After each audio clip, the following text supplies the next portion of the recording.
Hi, so welcome back to part 2 in this session looking at persistent fatigue in children and young people and strategies that you as their parent or carer might want to use to help them manage their symptoms and over time increase the amount of activity they're able to do. We're going to spend around 15 minutes thinking about what the principles of energy management are, and the best way to explain energy management is using our battery analogy.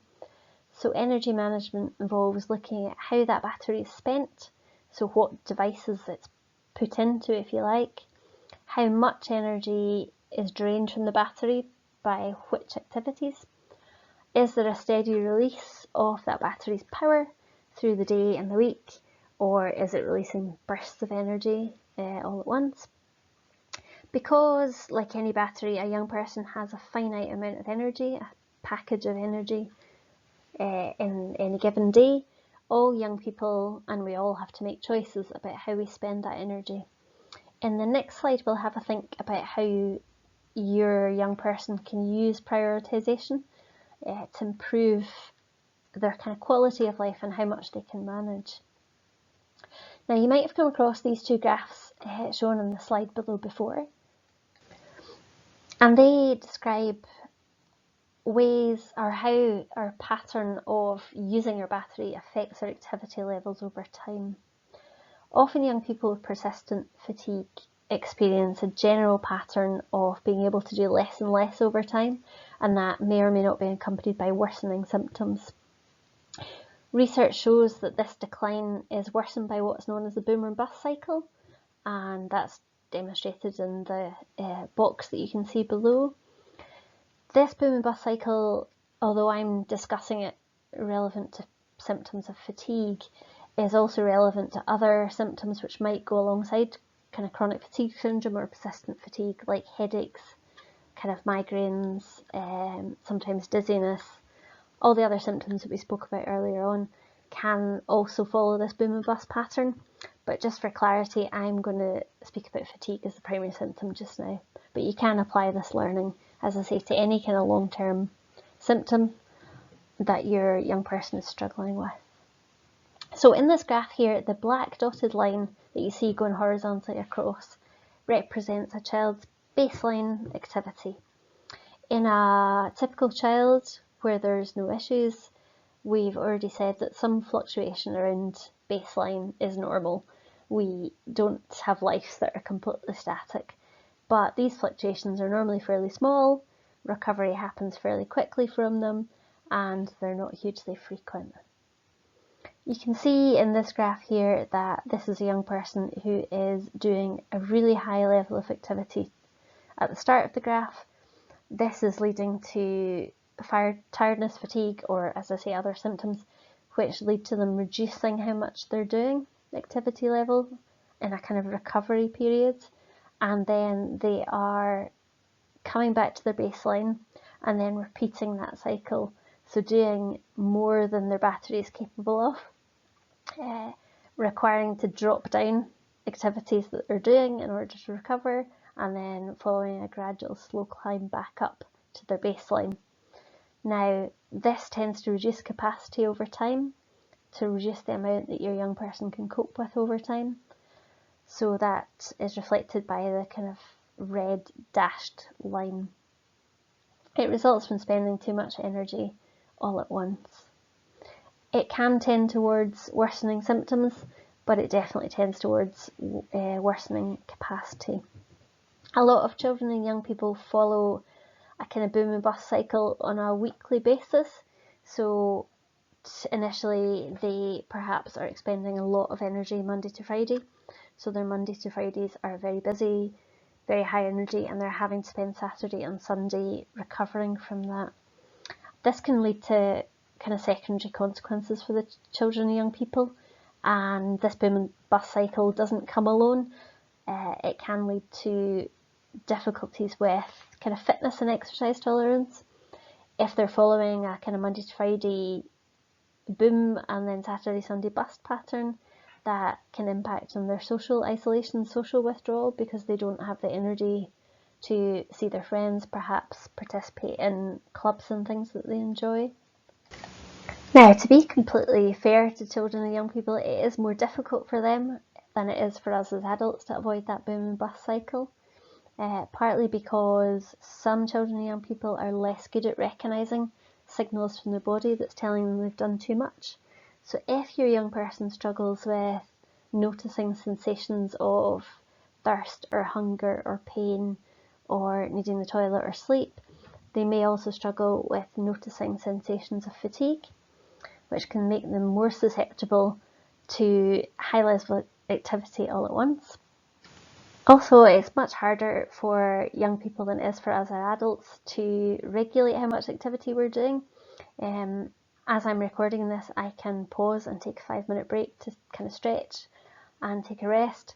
That is much more difficult for young people in school. Unless that's been pre-arranged, it's quite tricky for them to say, I'm really tired, I need rest, I'm stopping now.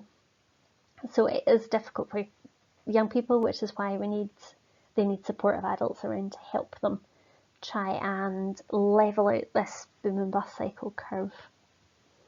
It can be useful to let your young person see this curve, the boom and bust cycle, and explain it to them, bearing in mind that the high energy activities, the fatigue, tiredness, or symptoms that occur don't always occur immediately after the energy draining activity. So it can be a bit harder for young people to spot this, especially relevant if they're younger, maybe have learning delays, or as I say, if they struggle with reading their body signals for other reasons, your developmental differences, or perhaps any physical health conditions. You can use this graph to show your young person. You can ask them to chart how much activity they're doing from day to day in a graph, or you can use the activity diary that we'll speak about in section 3. Another tool that you might want to use to help them be more aware of their patterns of activity, their patterns of spending the energy in their battery, if you like, is to use the kind of notice and wonder technique that I've borrowed from my colleagues in psychology.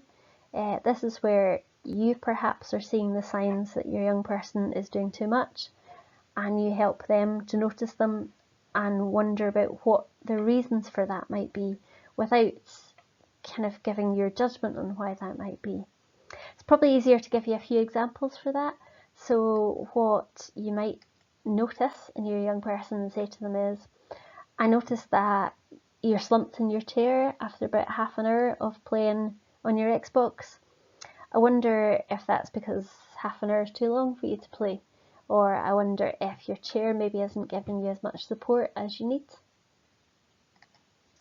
You might say, I notice you opening and closing your hand a lot after you've been writing for more than 15 minutes. I wonder if your hand muscles are feeling sore or tired. Another example, I noticed this morning you found it difficult to get up from school and that you were outside at Scouts last night. I wonder if running around outside doing the outdoor games is more tiring than the games you usually play inside. Or finally, I've kind of noticed that you have more dizziness and headaches on a Saturday morning when you've been out to McDonald's with your friends, rather than when they come over to the house. I wonder if it's the extra walking or if it's the extra noise in McDonald's that makes following conversation harder, that's more tiring for you. These conversations give a really good starting point for discussion over what changes your young person might be able to make to flatten out that curve. And if you would find it useful, it might be handy to pause the video just now, have a think about those 4 examples that I've given and potential changes that you could make if that was your young person. I'd suggest using the one that feels most appropriate to your child and thinking about if this is what your child was presenting to you with, what could you change for them? And yeah, that's a useful starting point. So I just wanted to briefly mention what impact this boom and bust cycle can have on young people with severe fatigue, where they are perhaps bedbound or roombound. This is very rare, so if your child has fatigue symptoms just now that have persisted, don't be worrying that this is likely to happen to them. It is incredibly rare. But if you have a young person who has very significant fatigue, this boom and bust cycle can contribute to them then having difficulties with kind of necessary functions like eating and drinking. If your young person's fatigue reaches this level, obviously you should consult a medical professional urgently for review. And as I say, this is incredibly rare, but I think it's important to just acknowledge the spectrum of severity of fatigue that young people can suffer from, but also to say that these strategies of pacing are kind of relevant and they're effective actually whatever the starting point is. It is worth just giving your adolescents a bit of credit here. It is particularly difficult for adolescents to avoid this boom and bust cycle because of their brain maturation. They're at a stage in their teenage years where there's lots of development happening in their brain, which makes it hard for them to control the impulse to do something. So if they are doing an activity which is really rewarding for them and really fun, perhaps with their friends, it is much harder actually for them than it is for us to say, do you know, I need to stop and have a rest because I know that otherwise I won't be able to get up in the morning. They also have slightly less choice and control over their lives than we do as adults, so it is more difficult just to switch off for 10 minutes in school, as I say, and it is more difficult for them to pause a really rewarding like Xbox game or something after 20 minutes to give their eyes a rest, their eye muscles a rest, to give their thumbs a rest. So it is very possible, and many children and young people have successfully taken their current boom and bust cycle and turned it into a recovery cycle. And so if you have a young person or you're a young person watching this and you've managed to achieve that, huge credit to you and well done. So as I've already said, trying to level out this boom and bust cycle is been shown to be really effective actually in increasing children's activity levels over time. And actually any levelling of the boom and bust, even if they are still going through that pattern of doing too much and then needing recovery time, if we can make the size of those waves smaller, then that means it takes less time to climb back out of those slumps and it will conserve their energy more. So even if you can't completely switch from boom and bust cycle to recovery cycle, anything that squishes down those waves, I would often say to young people, is really useful. So let's have a look at the recovery cycle graph and just contrast it to what we've already been saying about the boom and bust cycle. So you can see there that at the start of the graph, the young person that this represents has a good day and then a bad day. So they have a good day where they're doing decide to do too much because they are feeling good, perhaps with less symptoms of fatigue or headaches or whatever. They then have a bad day and their energy level slumps and they go through that same recovery period that we saw in the graph above. At that point, clearly they make some changes somehow, so probably implement some kind of pacing, and we will talk more about pacing later. So I should say we're going to consider pacing over in section 3. So you can see that the young person has made whatever change they've made, and the swings between being able to do lots and lots of activity and being able to do less than their baseline starts to reduce. So the waves settle down a little bit, and overall, over time, their recovery periods get shorter. And the overall trajectory is that they're able to do more, they've got more capacity in their battery to do more of what they want to do, and often that's accompanied by symptoms reducing, but not always. I should say that with persistent fatigue, the goal is not actually to reduce symptoms, because we have less control over how our bodies feel and how they respond to fatigue.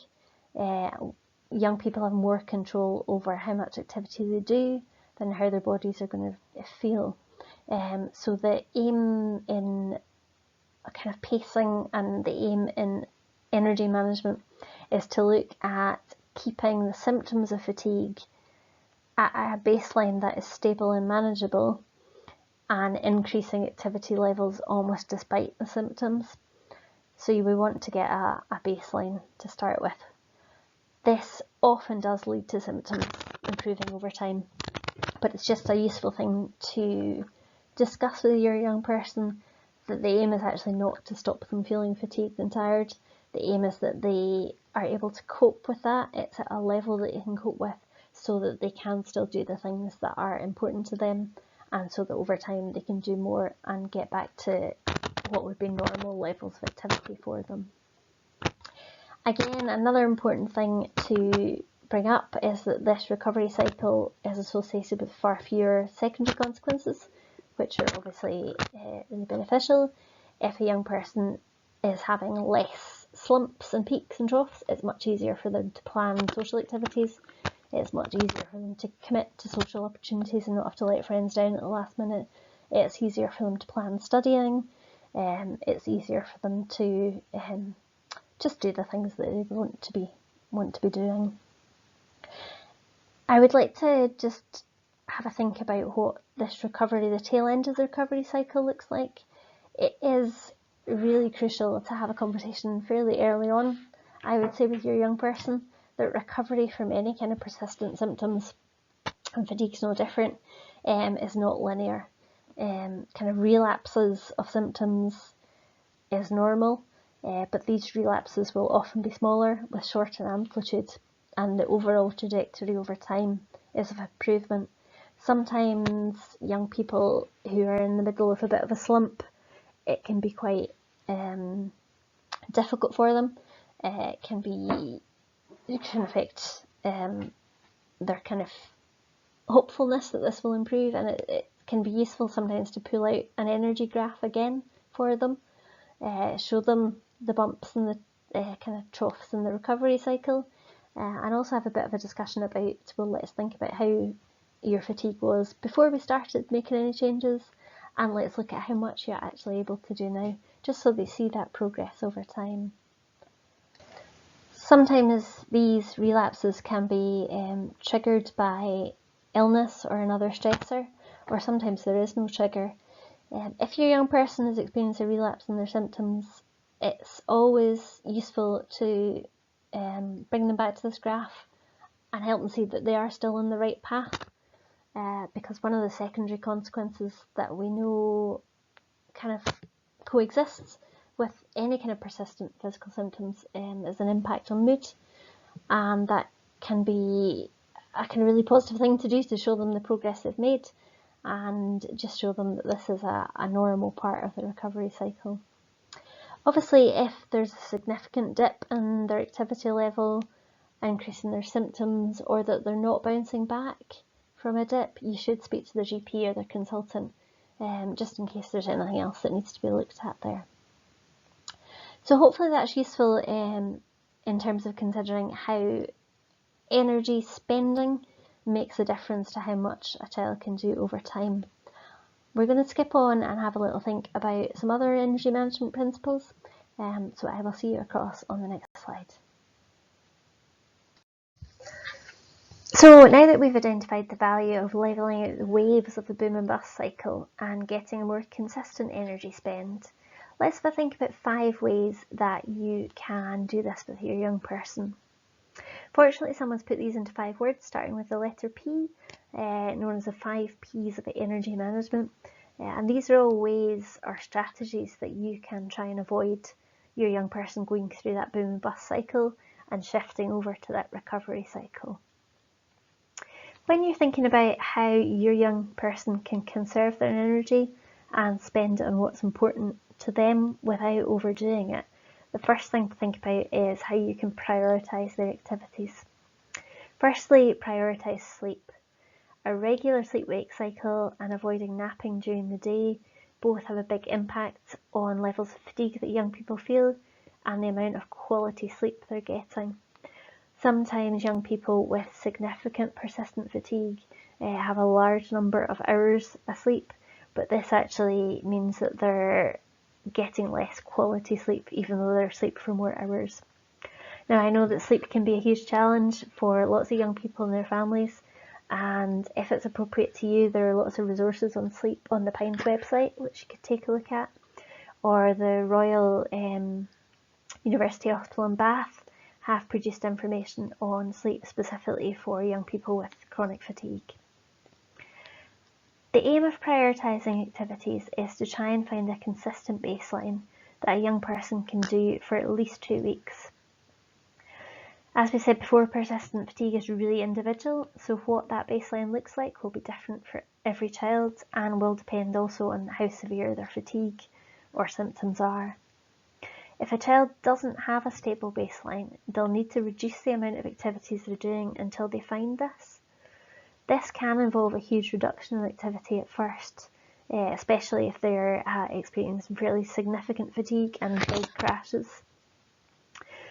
Sitting down and explaining to them that finding a stable base gives them something to build up their activities on without them tipping back into an energy crash we spoke about before is often useful. And you can sometimes use the analogy of their baseline being like a platform of concrete on the base of a house rather than one of the big floating mats in a swimming pool. And if they try to build up their activity on that floating mat, it's obviously not going to result in a sustainable pattern of activity. They'll soon be in the water. It's often useful to sit and map out all these activities that your child is doing through a day or a week. And this can be done either with pen and paper, perhaps using words or pictures, depending on how your young person prefers to express themselves. You can also use symbols, or you can use kind of higher tech methods like Google Pads or apps on the phone. It's more important that you wind up with a kind of record of all the activities they are currently doing that you and your young person can kind of both understand. Remember, when you're doing this, the energy demands are physical, cognitive and emotional. In part 4 of this session, Carrie Watts and I are going to go through this as a practical exercise based on her life and activities. So if that would be useful, check out that video. Once you've mapped out all of their energy spends, so where their battery is going, you can then look at what is most important. Start by scoring off any activity that takes high energy but is low value. When I speak about value, I mean the value to you and your child. The balance of how much say a child gets and what's valuable and what's not will depend on their age and developmental stage and your parenting values. But it's about finding a kind of shared understanding of activities that are not valuable to them.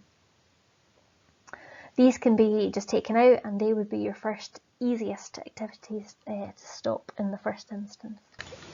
So some examples of things that might be high energy demanding but low value to your child can be big or small things, and as I say, it's highly individual, but just a few examples to give you an idea. So walking home from school, perhaps a subject in school that they're not carrying on to the next year, or if fatigue is really severe, then perhaps washing every day or walking downstairs to eat you might consider to be high energy and low value. So once you have scored out these activities, which are ones that your child is going to stop, you could experiment with whether just making that change enables them to find a stable baseline. But I would highly recommend kind of moving on to the next step, which is highlighting activities that are essential within your child's day and week. If your child needs to drastically reduce their activity levels because fatigue is severe and they are not managing much of their daily activities, or they're experiencing huge crashes, as we've said, you might have to be fairly ruthless in terms of what is essential. And often as parents, that's ruthlessness with ourselves, not so much with our children, about what we think is essential for them. What is essential is individuals for you and your child, and it's definitely not for me to decide whether, for example, sitting upright at a table is essential for them, or is washing daily essential. That's discussions for you and your young person to have. Are chores they've previously done around the house essential at the moment? Is it essential they go to every class at school or do every piece of homework? If the child or the young person that you are here about is in the boom and bust cycle, finding a baseline that they can consistently do is the priority. If you're struggling to find enough things to cut out of your child's activity to find a baseline, then sometimes seeking support from someone a little more removed from your child's daily life can be useful. So maybe a friend, family member who can give an outside perspective on whether something is definitely necessary or whether it's just desirable. And that's not to say that that activity will never return to your child's life. So if you stop them putting their clothes away just now to preserve some energy, that doesn't mean you can never return that to their life once their fatigue improves a little bit.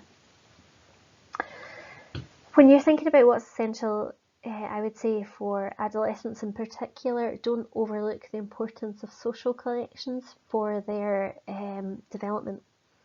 It's a frequent theme when I've done this exercise with young people with significant fatigue that adults in a child's life, including parents and school staff and often ourselves as professionals, tend to prioritise learning over leisure and social times, and young people often the opposite.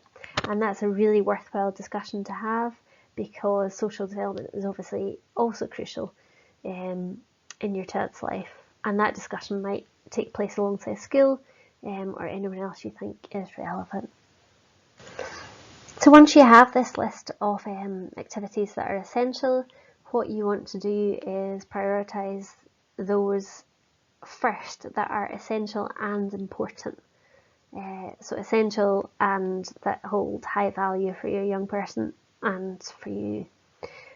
These are activities you then want to look at their week or their day and try and prioritise in terms of making sure they are able to be done without causing any kind of crash in their energy levels.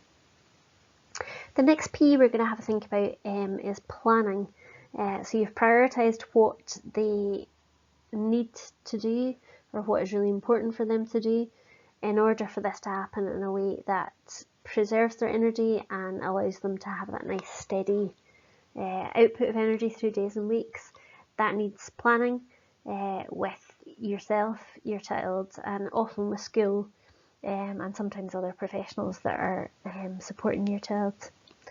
Planning effective rest periods within a day is essential in young people with fatigue, and how often these rest periods need to be and how long they need to be, again, is very individual. As a kind of rough guide, there's a recommendation that every 1 to 2 hours a young person should have a rest period where the demands on them, kind of cognitively, physically, emotionally, are drastically reduced. And we'll speak about this a little bit more in section 3 when we're talking about activity diaries. Planning these rest periods within school obviously needs discussed alongside school staff, and bear in mind that because what fatigues each young person is different, that rest often needs to include rest from cognitive activities and social activities, which in busy schools can be slightly challenging. So for some young people, an effective rest might be using break time just to chill out with their friends and chat. For some young people, chilling out with their friends and chatting actually requires a huge amount of social and cognitive energy, and that would not constitute a break. So another break would need to be planned, perhaps at a different time within the school day. Ideally, you want to encourage your young person to prompt themselves for their rest periods using timers or alarms. This is just because it helps them start to build the connection between the need for rest and how their body is feeling. Also gives them more control over their recovery, and also means they're more likely to take those rests when there's not someone there to remind them. If there are things coming up in your young person's life that are unavoidable high energy activities, so celebrations, exams, parties, then plan rest in ahead of those activities. So rest before it and rest after it. So if your child is having a birthday party in the evening, you possibly want to deliberately plan that they have a quieter morning before that, and that they have opportunity to rest a bit more the next day. Again, the quicker you can get them back to their baseline, the less you're going to trigger that boom and bust cycle. Because some high energy spends are beneficial and worth it. You know, if there's a significant thing coming up or a significant holiday, then it is important not to avoid all of those things, unless your child's fatigue is so severe that they're not able to do kind of daily functional activities. Then that's a bit different. What you also want to plan in, so once you've planned in the activities that they're going to do in their days and their weeks, you've planned the rest periods that are going to happen during the day and kind of throughout the week. You also then want to look at planning a gradual increase in activity. So once you've got the baseline, once that's working for at least 2 weeks, plan how to increase that gradually. Now, the increases in activity are often much slower than kind of parents and young people expect. There has been a figure of kind of 10% every week or two mentioned in some discussion around chronic fatigue, but this isn't set in stone. It's about finding a level of change that works for your young person, that enables them to carry on at that baseline level of how fatigued they feel. If they experience a huge drop in their activity levels and fatigue, then you obviously know that your increase has been too fast, and you need to look at that a little bit more slowly. Any kind of gradual increases in school activities I would suggest to do alongside your child's guidance teacher, head of year, ESN, looking at their timetable and finding really concrete changes that are going to happen to their timetable, because it's very difficult for most young people to manage that themselves, particularly in a busy secondary setting. So they need adult support often with that. Finally, plan for relapses. Now, I know that seems really counterintuitive to plan for things not to go well, but relapses are part of the process.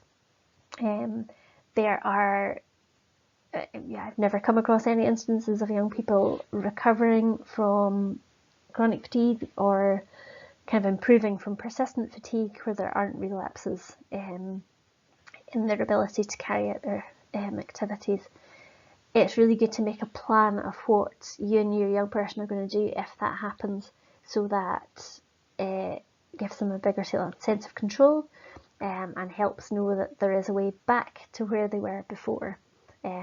So reinforce that these relapses are normal by having them planned in at the start. To know if this week, after you've done all your the activities that we've planned out, we find you're really tired at the weekend, and you have to kind of crash and spend Saturday, Sunday sleeping, then on Monday we'll have another chat with your guidance teacher about what we could take out your school timetable, or maybe you'll only go to brownies for half of the session next week, or whatever it is. It's very practical and individual strategies which are hard to discuss in a general forum like this. So hopefully the question and answer sessions, if those of you that are able to attend, will hope that might help kind of bottom out some of the nitty gritty of this. So once you've worked out what activities are priorities and you've planned them into your child's day or week in conjunction with them, perhaps you've had a discussion with school about their school timetable and planned out what activities in school is most important to them and what leisure activities at home they're perhaps going to reduce or change somewhat. The next P to consider is pacing.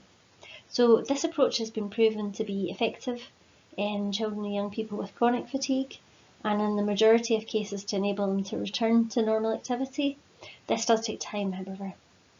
The idea of pacing is to spread high energy activities over the day and over the week and avoid week and weekend variation. Pacing requires a young person to be able to take regular rests. What constitutes rest is different for different children and depends on how their fatigue or their other symptoms present. A child who finds physical tasks most fatiguing may need to lie down to rest. However, it's recommended that this doesn't take place in their bed and that they don't fall asleep, as this can interfere with them getting a good quality nighttime sleep. But perhaps they could sit in a beanbag and chat to their friends while having a rest. A child with fatigue provoked by cognitive tasks may be able to sit up as normal or perhaps even walk, but might not be able to have an emotional conversation and still get adequate rest. Ensure rests are restful is a useful phrase to think about, especially if social, emotional or cognitive fatigue is a feature for your young person. It's especially important to consider this in terms of whether break and lunch times at school are giving adequate rest for your young person. This is a very individual matter. Pacing also requires a young person to notice warning signs that they are doing too much and adjust what they're doing, as we spoke about previously. Using an activity diary or a similar tool can help spot patterns where pacing is not being carried out. As well as spreading activities out, pacing also involves doing tasks in smaller chunks with rests in between. So this might look like your young person doing their homework over several days if they're capable of homework. In more severe fatigue, it might mean getting their top half dressed, having a break and then doing the bottom half. Chunks can be as small as needed in order to manage how to do the whole task without excessive fatigue. Avoiding weekday boom and weekend bust is really challenging and needs discussion with school and home. So pacing a 7-day week for a young person often involves discussion with school. If your young person is in an exam year, it might be beneficial to start early discussions with school on whether a break during the exam will be needed or whether there's other ways to enable them to cope with a whole exam in one go, whether that's use of IT or use of a scribe or something similar. Pacing over the course of a school week is really important in order to allow a young person a maximum chance of managing to continue to attend school. If a young person is managing 5 days a week at school and then spending Saturday and Sunday recovering from it, we know from the boom and bust cycle that over time managing those 5 days is likely to become more challenging, and it's more common that a pattern emerges that they can cope with a few days at school and then have to have a rest, and then a few days and have to have a rest. As we said earlier, the earlier you interrupt that boom and bust cycle, the better. So again, early discussion with your child's school about how they can pace their activities in the schools during the school day. And there are lots of professionals that can perhaps help with this within school. Have a word with your child's teacher or guidance teacher if you need any support around this. So another key that enables us to think of ways in which your young person can manage the energy they have and also try and do the activities that are important to them is to think about the position that they're doing these tasks in. This is a bit of an artificial word just to fit into the 5 Ps, but hopefully as I talk it through it will start making sense. So can essential tasks be altered to take less physical, cognitive or emotional energy? That's a useful question to ask of any task, but ones that are essential and have to be done, any way in which the energy demands of that can be reduced will benefit your child.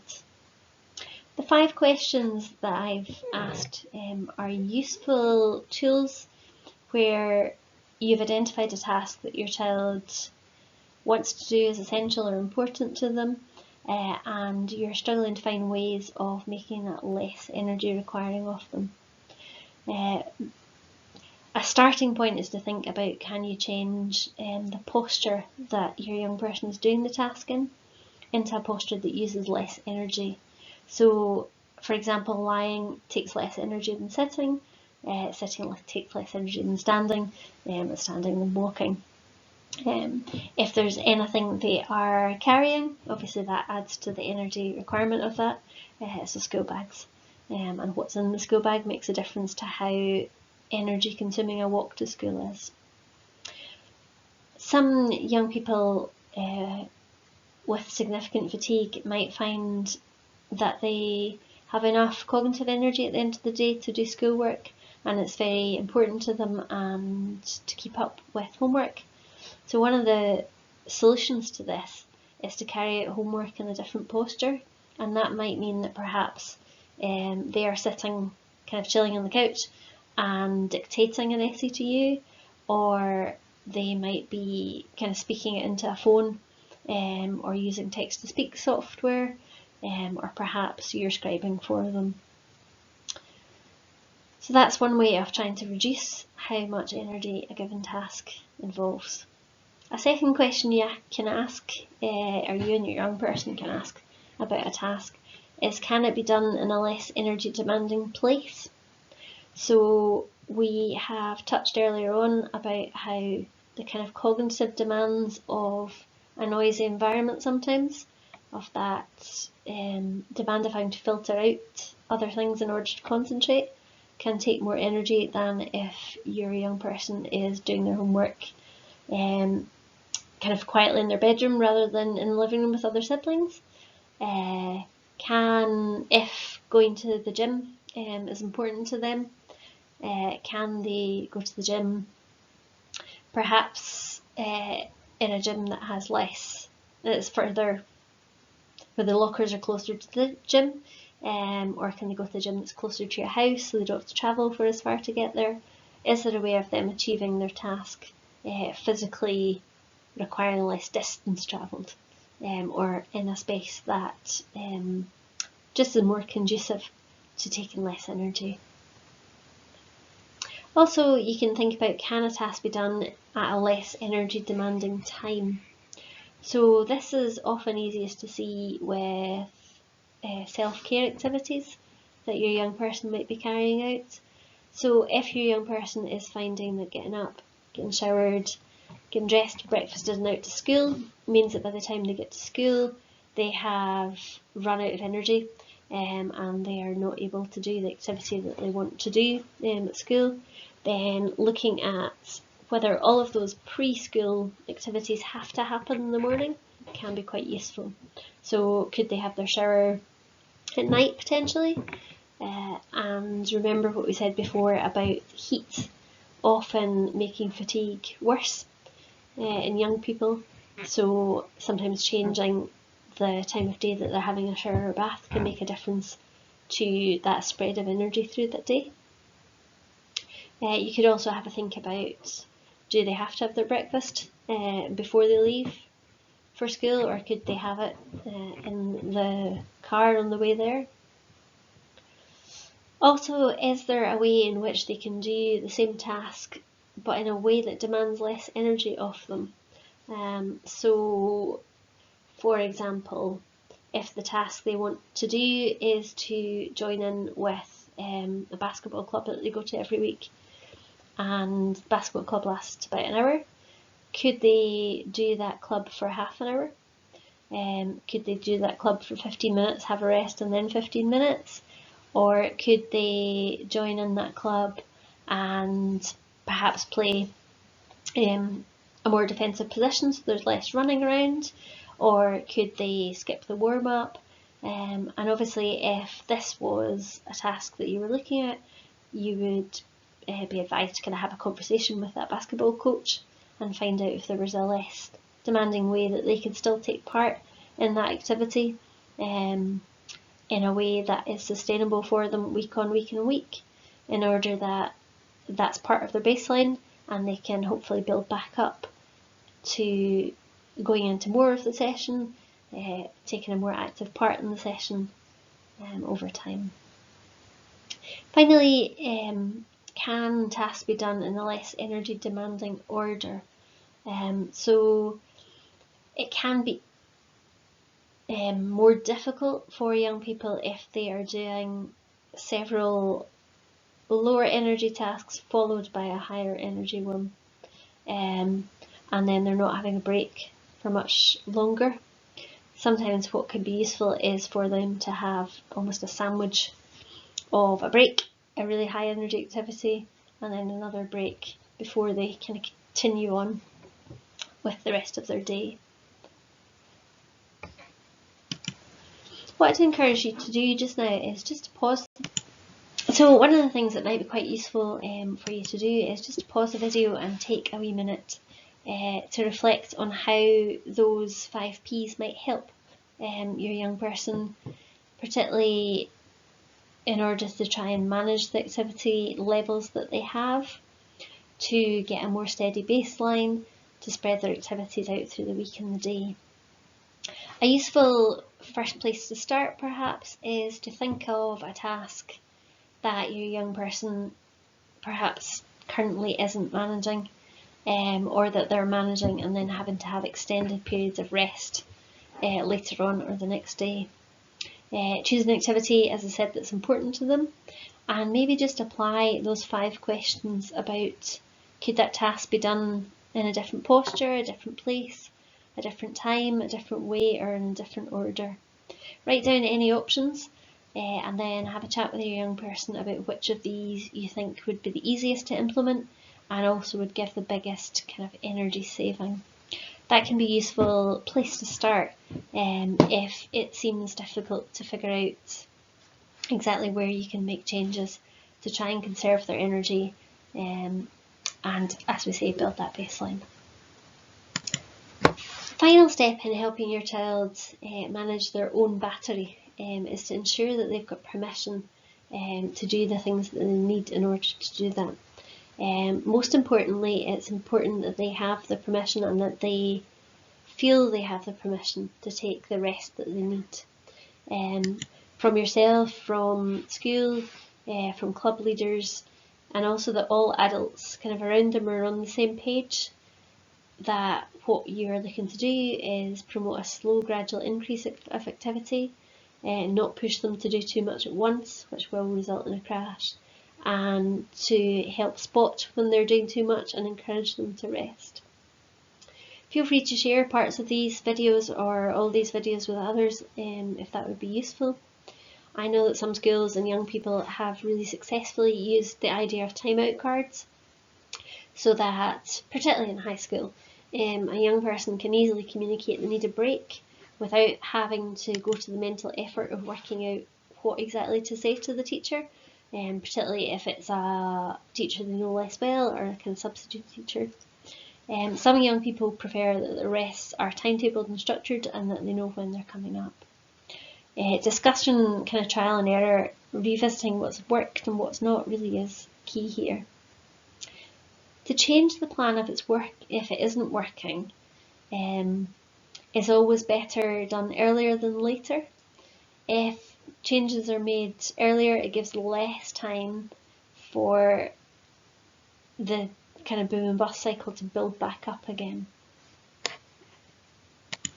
So it's important that you and your child know that there is full permission, obviously, to change a plan if it isn't working, and the earlier that's done, the better.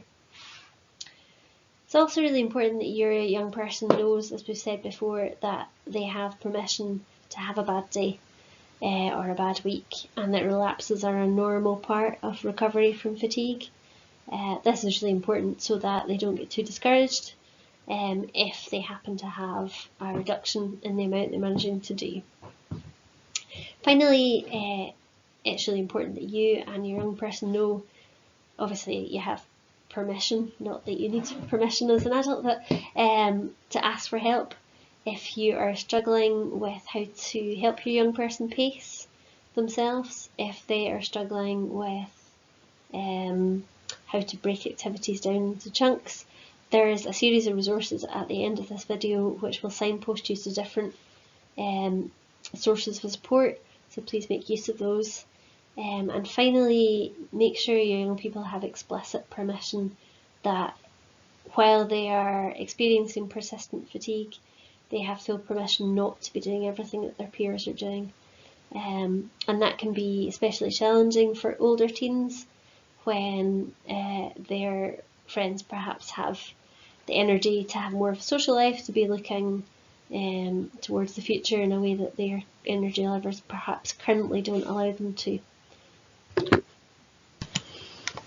So I'm aware that's a huge amount of information and a huge amount of options there for you in order to try and look at how you can make changes basically to your child's day and week so that they can start to steadily build their activity levels back up again.